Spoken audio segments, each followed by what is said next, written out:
Hey everyone, welcome to the next short attention span webinar. Kelly Malazzi, get out of printing, quick! What? You're going to make a lot of people nervous with that statement, Bill.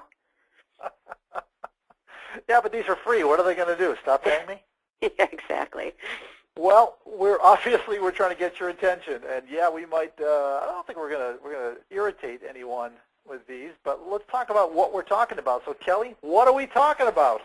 Well, if any of you have listened to anything Bill and I have said over the last couple of years, you know that what we advocate is to stop focusing on the actual act of printing and to really focus more on being a resource, somebody that people go to because you have good ideas, because you have insight to bring to the table. That we want to switch the conversation from, I sell printing, do you buy printing, and let's talk about price, to what are your goals, what are you trying to accomplish, and how can my products and services be of service to you? That's really the main focus of the kind of shift in approach here. So in order to sell more printing, then, this is one of those crazy things that we talk about. In order to sell more printing, stop selling printing. Just like Kelly said, it's not about print. It's not about ink. It's not about toner. And this really, I don't care what you're selling, labels, signage, promotional products. If you focus on the product itself, you are headed for trouble. Where this is going to end is your price is too high, which is not the conversation that you want to have. Instead, you want to learn some techniques to go from this is what I want to talk about, this is what I sell, to what is it that you are interested in. So let's talk about exactly how to make that happen. First of all, learn the story behind the job. Kelly, excuse me. Kelly, someone hands you a job to quote, okay? There's 5 printers in the room. Somebody hands you something and says, okay, everyone, I want prices on 10,000, 15,000, 20,000 of these. And everybody else gets up and they leave. If your job is to learn the story behind the printed piece, how do you do that?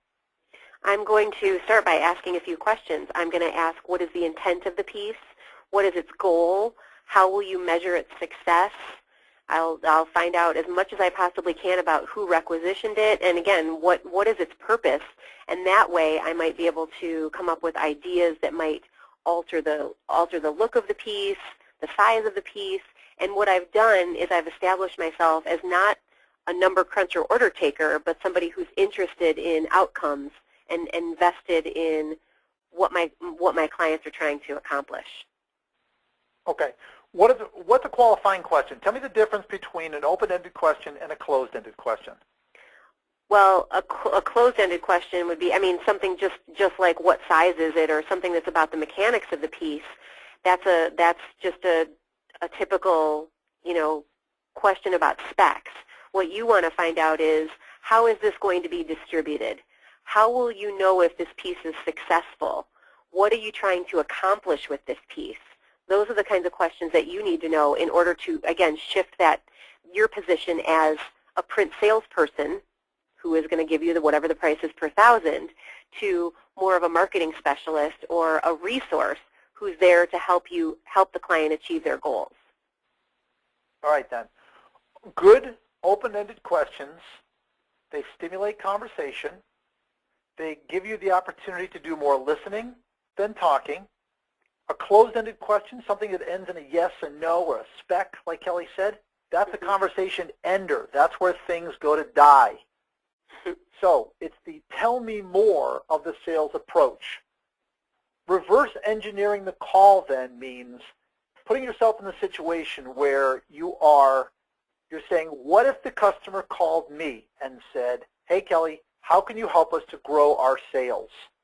Or, I noticed that you've got a product launch coming up, and I want to help you to make that successful.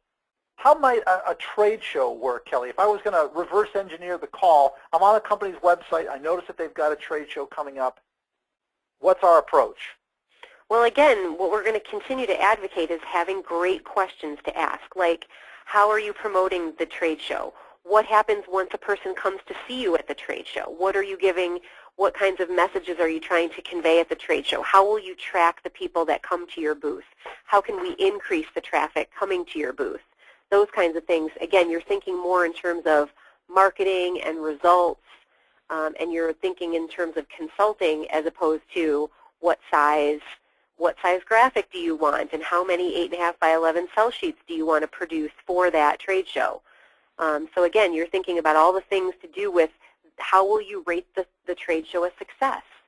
And once you get into that type of a conversation, then you can start asking questions and again providing ideas and solutions that will help them reach that goal of making that trade show more successful. So there's the reverse engineering part. You know, sitting with a pad of paper and saying, okay, I just wrote a huge check. I am the marketing director. I just wrote a huge check to be in that trade show. Now, what's keeping me up at night? And if you can answer that, now you've got the basis of your sales call, right? Because now you're thinking, this is what's important to that guy. This is how I'm going to be able to sell what I want. Now, that's what that bottom line means there. Think WWDCD. Kelly, what is it? What would Dale Carnegie do? Dale Carnegie, who wrote the best book on sales that has nothing to do with sales, How to Win Friends and Influence People. And the premise of the book is you can get what you want when you focus on what the other guy wants. That's what he said in 1937. Very interesting concept. That's exactly what we're talking about. If you focus on what you want and you say, my name is Bill Farquharson and I've got 1 color, 2 color, 4 color, and I can just quote anything you want, give me something to price, that is going to end up at price. If I walk in and I say, I've done some research on your company, I've got some ideas, I've got some questions, and I want to help you to solve a problem, to grow your company, to launch a product, something like that, that's going to end up differently. That's what Dale Carnegie would have us believe and think. Solve the problems. I'll back up a slide here. Solve the problem, earn the order. The problem is not that they're paying too much for print. The problem is something else. Figure out what that problem is, and you can get away from selling print. You know, Kelly, I was thinking as you were talking that I read recently that 90% of the success of the call comes from what you did before you picked up the phone. Now, in the scope of Stop Selling Printing and doing the research, that fits perfectly here, doesn't it? It absolutely does. That you have some ammunition at your disposal. You know, you have some talking points. You're prepared. Very, very important. You're prepared for what is going to potentially come at you with regard to questions and issues and problems. And you're thinking on your feet. You know what you're going to say. You're ready. All right, perfect. Well, that's kind of a primer, and I really hope that this stimulates some thought within you. Feel free to reach out to those two people at the bottom there. That's me on the left. That's Kelly on the right. And you can reach us just if you search around this website, you'll find info and click on Kelly's company, successinprint.net, or my company, Aspire4, and find us and talk about exactly what this means, especially if you're struggling in sales, because if you're struggling in whatever it is you're trying to sell, it means you're probably trying to push it down someone's throat. There's another way to do it, and that's the success that we want for you. So, all right, Kelly, now that we're out of printing and we are marketing specialists, we can move on to the next short attention span webinar. Thanks, Kelly. Thank you, Bill.